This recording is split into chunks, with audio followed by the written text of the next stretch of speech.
सुबह के 6 बज गए थे। नेहा नहा धोकर तैयार हो गई थी। ससुराल में उसका पहला दिन था, वरना अपने मायके में वह कभी 8 बजे से पहले कभी सुबह उठी नहीं थी। विदाई के समय उसकी मम्मी ने समझाया था कि बेटी, लड़कियां कितनी भी पढ़ लिख जाएं, उन्हें अपने संस्कार और पत्नी धर्म कभी नहीं भूलना चाहिए। सुबह जल्दी उठकर सिर पर पल्लू रखकर रोज सास ससुर का आशीर्वाद लेना, कभी भी पति का साथ ना छोड़ना, कैसी भी परिस्थिति आ जाए धैर्य ना खोना और मुंह से कभी कटु वचन न कहना। जैसी आपकी आज्ञा माताश्री। जिस अंदाज में नेहा ने कहा था, उसे सुनकर विदाई के क्षणों में भी मम्मी के चेहरे पर हंसी आ गई थी। नेहा ड्रेसिंग टेबल के आगे बैठी थी। बीती रात की रौनक उसके चेहरे पर लाली बनकर बिखरी हुई थी। भीगी जुल्फे संवारते हुए प्यार भरी नजरों से उसने बेसुध नकुल की तरफ देखा। नकुल से वैसे तो उसकी अरेंज मैरिज हुई थी, मगर एंगेजमेंट और विवाह के बीच के समय वे कई बार मिले थे। इसी दरमियान उसके दिल में नकुल के लिए प्यार उमड़ पड़ा था। तभी तो विवाह के समय उसे महसूस ही नहीं हुआ कि वह अरेंज मैरिज कर किसी अजनबी को जीवन साथी बना रही है। उसे लग रहा था कि जैसे लव मैरिज कर अपने प्रियतम के घर जा रही है। बाल संवारकर और सिर पर पल्लू रखकर नेहा सीढ़ियों से नीचे उतर आई। सास ससुर ड्राइंग रूम में सोफे पर बैठे न्यूज़पेपर पढ़ते हुए चाय की चुस्कियों का मजा ले रहे थे। नेहा ने उनका आशीर्वाद लिया और रसोई में घुस गई। उसने अपने हाथों से सुबह का नाश्ता तैयार कर खिलाया तो ससुर आलोक जी ने आशीर्वाद के रूप में उसे 10,000 कैश दे दिए।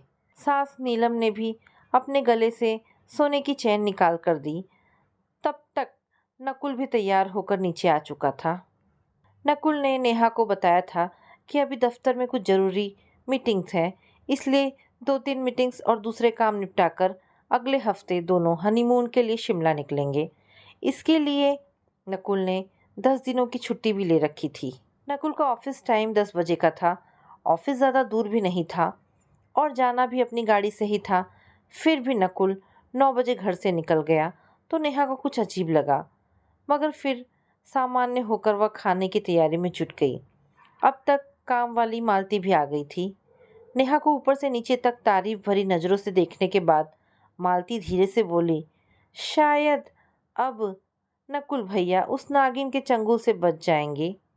ये क्या कह रही हो तुम? मालती की बात पर आश्चर्य और गुस्से में नेहा ने कहा। वह मुस्कुराती हुई बोली, बस बहुरानी, कुछ ही दिनों में आपको मेरी बात का मतलब समझ आ जाएगा। 2-3 दिन की प्रतीक्षा करो, कहकर वह काम में लग गई। फिर नेहा की तारीफ करती हुई बोली, वैसे बहुरानी तो बड़ी सुंदर है। नेहा ने उसकी बात अनसुनी कर दी। उसके दिमाग में तो नागिन शब्द घूम रहा था। उसे नागिन का मतलब समझ ही नहीं आ रहा था कि कौन, आखिर मालती किसे नागिन कह रही है। पूरे दिन नेहा नकुल के फ़ोन का वेट करती रही। दोपहर में नकुल का फ़ोन आया। दोनों ने आधे घंटे प्यार भरी बातें की। शाम को नकुल को आने में देरी हुई तो नेहा ने सास नीलम से पूछा। नीलम ने निश्चिंतता भरे स्वर में कहा, आ रहा होगा, थोड़ा ऑफिस के दोस्तों में बिजी होगा। 9 बजे के करीब नकुल घर लौटा। साथ में एक महिला भी थी। लंबी छहररी नजाकत और अदाओं से लबरेज व्यक्तित्व वाली उस महिला ने स्लीवलेस वन पीस ड्रेस पहन रखी थी। होठों पर गहरी लिपस्टिक और हाई हील्स में वह किसी मॉडल से कम नहीं लग रही थी। नेहा को भरपूर नजरों से देखने के बाद नकुल की ओर मुखातिब हुई और हंसकर बोली, गुड चॉइस। तो ये है आपकी बेटर हाफ। अच्छा है। बिना किसी के कहे ही वो सोफे पर पसर गई। सास नीलम जल्दी से 2 गिलास शरबत ले आई। शरबत पीते हुए उसने शरबती आवाज में कहा, नकुल, जिस दिल में मैं हूँ उसे किसी और को किराए पर तो नहीं दे दोगे? उस औरत के मुंह से ऐसी बेतुकी बात सुनकर नेहा की भौहें चढ़ गई। उसने सवालिया नजरों से नकुल की ओर देखा और फिर सास की तरफ देखा। नीलम ने नजरें नीचे कर ली और नकुल ने बेशर्मी से हंसते हुए कहा, यार माया, तुम्हारी मजाक करने की आदत नहीं गई। मजाक कौन कर रहा है? मैं तो सच्चाई बयां कर रही हूँ। वैसे नेहा, तुमसे मिलकर अच्छा लगा। आगे भी मुलाकातें होती रहेगी हमारी। आखिर मैं नकुल की दोस्त जो हूँ, तुम्हारी भी दोस्त हुई ना। बेटर हाफ जो हो तुम उसकी। वह बार बार बेटर हाफ शब्द पर जोर दे रही थी। नेहा उसका अर्थ अच्छी तरह समझ रही थी। माया ने फिर से अदाएं बिखेरते हुए कहा, आज की रात तो नींद नहीं, चैन नहीं है ना नकुल? 5-10 मिनट रुककर वह जाने के लिए खड़ी हो गई। नकुल उसे घर छोड़ने चला गया। नेहा ने सास से प्रश्न किया, ये कौन है मम्मी जी जो नकुल पर इतना हक दिखा रही है? देखो बेटी, अब तुम नकुल की पत्नी हो, इसलिए इतना तो जानने का अधिकार है ही कि वह कौन थी। दरअसल बेटा, तुम्हें उसको नकुल की जिंदगी में स्वीकार करना पड़ेगा। हमारी मजबूरी है बेटा, हम सबको भी उसे स्वीकार करना पड़ा है बेटे। पर क्यों मम्मी जी? क्या नकुल का उसके साथ कोई रिश्ता है? ऐसा कोई रिश्ता तो नहीं बहू, पर बस यह जान लो कि उसके बहुत से एहसान हैं हमारे ऊपर। वैसे तो वह उसकी बॉस है, मगर नकुल को इस मुकाम तक पहुंचाने में काफ़ी सहायता की है उसने। अपने पावर का उपयोग कर नकुल को काफ़ी अच्छी पोस्ट दी है। बस नकुल पसंद है उसे और कुछ नहीं। इतना कम है क्या मम्मी जी? वह तो पत्नी की तरह अधिकार दिखाती है नकुल पर। बेटी, कभी कभी हमें जिंदगी में समझौते करने पड़ते हैं। एक दो बार नकुल ने जॉब छोड़ने की भी कोशिश की, मगर उसने खुद को खत्म करने की धमकी दे डाली। नकुल के प्रति आकर्षित है, इसलिए उसको अपने ऑफिस से निकलने भी नहीं देती। तब तक आलोक जी उसे समझाने आ गए। सच कहूँ बहू, तो उसने काफ़ी कुछ किया है हमारे लिए। मेरे हार्ट की सर्जरी कराने में भी पानी की तरह पैसे बहाए। इन सब के बदले नकुल का थोड़ा समय ही तो लेती है। नकुल सुबह 1 घंटे जल्दी चला जाता है ताकि उसके साथ वक्त बिता सके, और रात में थोड़ा देर रुक जाता है। बस इतनी ही डिमांड है उसकी। यदि माया को नकुल इतना ही पसंद था तो उसी से शादी क्यों नहीं करा दी आप लोगों ने नकुल की? मेरी जिंदगी क्यों बर्बाद की? बेटी, माया शादीशुदा है, उसकी शादी नकुल से हो ही नहीं सकती। शादी के दूसरे दिन ही अपनी जिंदगी में आए इस कड़वे सच को जानकर नेहा विचलित हो गई थी।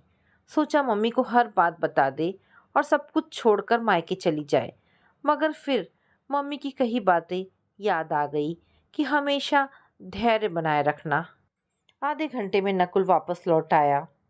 खा पीकर और बर्तन निपटाकर जब नेहा अपने कमरे में पहुंची तो देखा नकुल माया से बातें कर रहा है।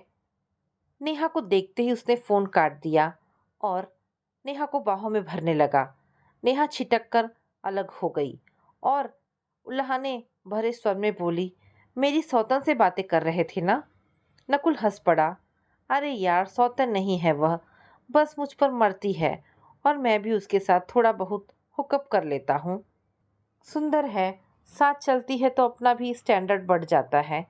बेशर्मी से बोलते हुए नकुल सहसा ही सीरियस हो गया। देखो नेहा, जीवन साथी तो तुम ही हो मेरी।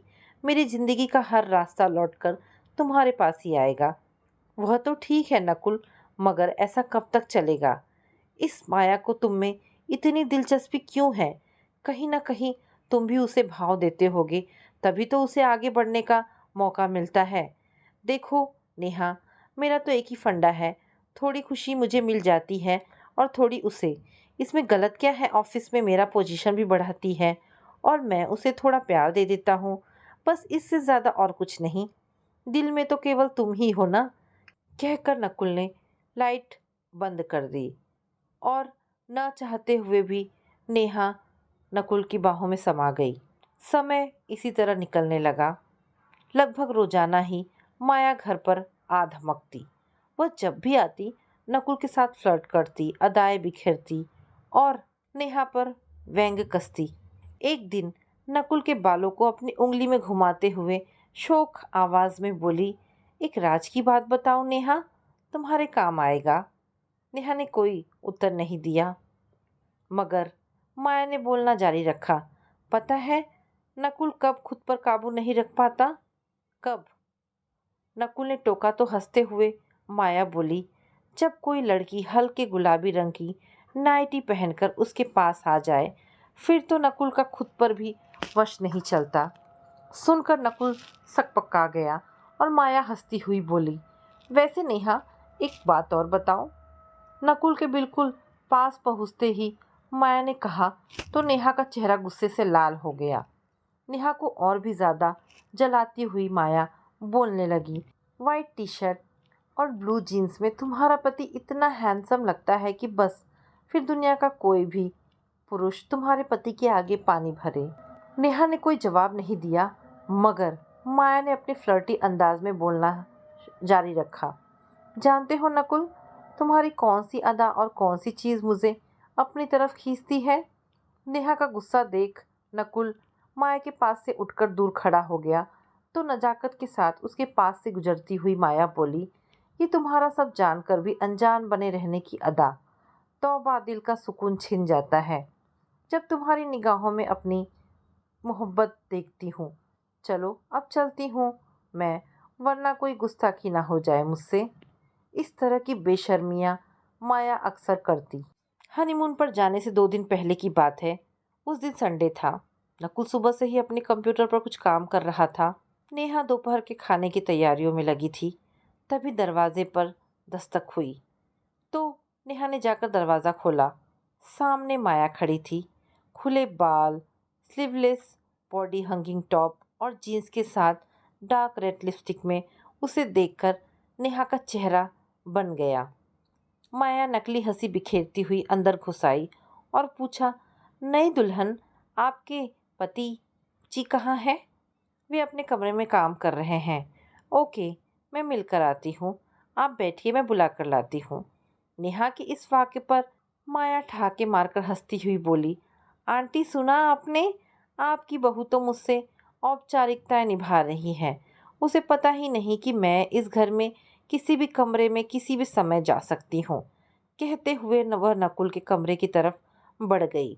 नेहा ने प्रश्न चिन्ह नज़रों से नीलम की तरफ देखा तो नीलम ने नज़रें नीचे कर ली। माया ने नकुल के कमरे में जाकर दरवाज़ा अंदर से बंद कर लिया। करीब 1 घंटे बाद उसने दरवाज़ा खोला। उतनी देर नेहा के सीने में आग आग जलती रही। उसी वक्त जाकर उसने हनीमून के टिकट फाड़ डाले। रात तक अपना कमरा बंद कर रोती रही। नीलम ने उसे समझाते हुए कहा, देख बेटी, पुरुषों द्वारा 2 स्त्रियों के साथ संबंध बनाकर रखना कोई नई बात तो नहीं है। सदियों से ऐसी बातें चली आ रही है। मम्मी जी प्लीज़, आप मुझे दलीलें देना बंद कर दीजिए। मुझे मेरे दर्द के साथ अकेला रहने दीजिए। एक बात बताइए मम्मी जी, आपको इसमें कुछ भी गलत नहीं लग रहा? अगर ऐसा है और यह घर टूटता है तो आप इसका इल्ज़ाम मुझ पर मत लगाइएगा। रोती हुई नेहा बाथरूम में जाकर मुंह धोने लगी तो नीलम ने दबी आवाज़ में कहा, मैं समझती हूँ तुम्हारा दर्द। देखो, मैं एक बाबा को जानती हूँ, बहुत पहुँचे हुए हैं। वे भभूत दे देंगे या कोई उपाय बता देंगे, सब ठीक हो जाएगा। तुम चलो कल मेरे साथ। नेहा को बाबाओं और पंडितों पर कोई विश्वास नहीं था, मगर नीलम समझा बुझाकर जबरन उसे बाबा के पास ले गई। शहर से दूर वीराने में उस बाबा का आश्रम काफ़ी लंबा चौड़ा था। आंगन में भक्तों की भीड़ बैठी हुई थी। बाबा की आंखें नेहा को शराब जैसी जहरीली लग रही थी। उस पर बार बार बाबा का भक्तों पर झाड़ू फिराना, फिर अजीब सी आवाज़ें निकालना नेहा को बहुत चिढ़न हो रही थी। उसे समझ नहीं आ रहा था कि माया को उसकी ज़िंदगी से दूर करने में भला बाबा की क्या सहायता हो सकती है। इसके लिए तो उसे कुछ सोचना होगा। वह चुपचाप बैठकर आगे का प्लान अपने दिमाग में बनाने लगी। इधर कुछ वक्त में उसका नंबर आ गया। बाबा ने वासनापूरित नज़रों से उसकी तरफ देखा और फिर उसके हाथों को पकड़कर पास बैठने का इशारा किया। नेहा को यह छुअन बहुत घिनौनी लगी। वह मुंह बनाकर बैठी रही। नीलम ने सारी परेशानी बताई। बाबा ने झाड़ू से उसकी परेशानी झाड़ देने का उपक्रम किया। फिर बाबा ने उपाय बताते हुए कहा, बेटी, तुम्हें 20 दिन केवल एक वक्त का ही खाना खाना होगा, और वह भी नमकीन नहीं बल्कि केवल मीठा। इसके साथ ही 20 दिन का गुप्त अनुष्ठान भी चलेगा। काली बाड़ी के पास वाले मंदिर में रोजाना 10 बजे मैं एक पूजा करवाऊंगा। इसमें करीब 70,000 का खर्चा आएगा। जी बाबा, जैसा आप कहें। सास नीलम ने हाथ जोड़कर कहा। नेहा उस समय तो चुप रही, मगर घर आते ही बिफर पड़ी। मम्मी जी, मुझे ऐसे उलझुल उपायों पर विश्वास नहीं। मैं कुछ नहीं करने वाली। अब मैं अपने कमरे में जा रही हूँ ताकि कोई बेहतर रास्ता ढूंढ सकूं। नेहा का गुस्सा देखकर नीलम चुप रह गई। इधर नेहा देर रात तक सोचती रही। वह इतनी जल्दी अपनी परिस्थितियों से हार मानने को तैयार नहीं थी। उसने काफी सोच विचार किया और फिर उसे एक रास्ता नजर आ ही गया। नेहा ने पहले माया के बारे में अच्छे से खोज खबर ली ताकि उसकी कमजोरी नस पकड़ सके। सारी जानकारी इकट्ठा की। जल्द ही उसे पता लगा कि माया के पति का रेडीमेड कपड़ों का बिजनेस है और पास के मार्केट में उसकी काफ़ी बड़ी शॉप भी है। बस फिर क्या था, नेहा ने अपनी प्लानिंग के अनुसार चलना शुरू किया। सबसे पहले एक ड्रेस खरीदने के बहाने वह उस शॉप में गई। शॉप का मालिक यानी माया का पति विशाल करीब 40-42 साल का एक सीधा साधा आदमी था, जिसके सिर पर बाल काफ़ी कम थे। वैसे पर्सनैलिटी अच्छी थी। नेहा ने बातों ही बातों में बता दिया कि वह भी विशाल के शहर की है। फिर क्या था, विशाल उस पर अधिक ध्यान देने लगा। नेहा ने एक महंगा सूट खरीदा और घर चली आई। 3-4 दिन बाद वह फिर उसी शॉप में पहुंची और कुछ कपड़े खरीद लाई। विशाल ने उसके लिए स्पेशल कॉफ़ी मंगवाई तो नेहा भी बैठकर उसे ढेर सारी बातें करने लगी। धीरे धीरे उसने यह भी बता दिया कि उसका पति नकुल माया के दफ्तर में ही काम करता है। विशाल माया और नकुल के रिश्ते के बारे में पहले से ही जानता था, इसीलिए नेहा से और भी ज़्यादा जुड़ाव महसूस करने लगा। नेहा अब अक्सर विशाल की शॉप पर जाने लगी और उससे देर तक बातें भी करती।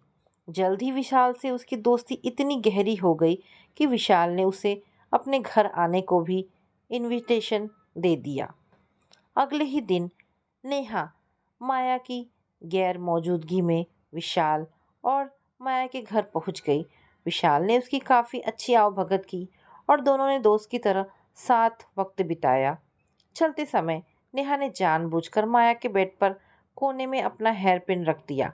रात में जब माया ने वह हेयर पिन देखा तो बौखला गई और विशाल से प्रश्न करने लगी। विशाल ने किसी तरह बात को टाल दिया, मगर 2 दिन बाद फिर नेहा विशाल के घर पहुंच गई। इस बार वह बाथरूम में अपना दुपट्टा लटका आई थी। माया ने जब लेडीज दुपट्टा बाथरूम में देखा तो वह गुस्से से अपना आपा खो बैठी और विशाल पर उंगली उठाने लगी। ये दुपट्टा किसका है विशाल? बताओ, किसके साथ रंगरेलियां मना रहे थे तुम? बकवास बंद करो माया, मैं तुम्हारी तरह किसी के भी साथ रंगरेलियां नहीं मनाता। विशाल का गुस्सा भी फूट पड़ा। तुम्हारी तरह? क्या कहना चाहते हो तुम? भूलो मत, मेरे पापा के पैसों पर पल रहे हो। मुझको धोखा देने की बात सोचना भी मत। देखो माया, मैं मानता हूँ कि एक औरत से मेरी दोस्ती हुई है, नेहा नाम है उसका, मगर वह घर पर सिर्फ चाय पीने आई थी। यकीन मानो, हमारे बीच ऐसा कुछ नहीं है जिसे तुम रंगरेलियां मनाना कह सको। अब माया थोड़ी सतर्क हो गई थी। उसे एहसास होने लगा था कि बदला लेने के लिए नेहा उसके पति पर डोरे डाल रही है। माया ने अब नकुल के घर आना जाना कम कर दिया, मगर उसके साथ समय बिताना नहीं छोड़ा। इधर नेहा फिर से विशाल के घर पहुंची। इस बार वह विशाल के लिए खूबसूरत सा तोहफा लेकर आई थी। यह एक सुंदर कविताओं का संग्रह था। विशाल को कविताओं का बहुत शौक था। 2-3 घंटे दोनों कविताओं पर चर्चा करते रहे। इस बीच प्लानिंग के अनुसार नेहा अपनी यूज की हुई हैंकी, जिस पर लिपस्टिक के दाग लगे हुए थे, वह माया के बाथरूम में छोड़ आई थी। फिर विशाल से इजाज़त लेकर वह घर लौट आई। नेहा को अंदेशा हो गया था कि आज रात या सुबह माया कोई ना कोई ड्रामा ज़रूर करेगी। हुआ भी यही। सुबह सुबह माया नेहा के घर आ धमकी।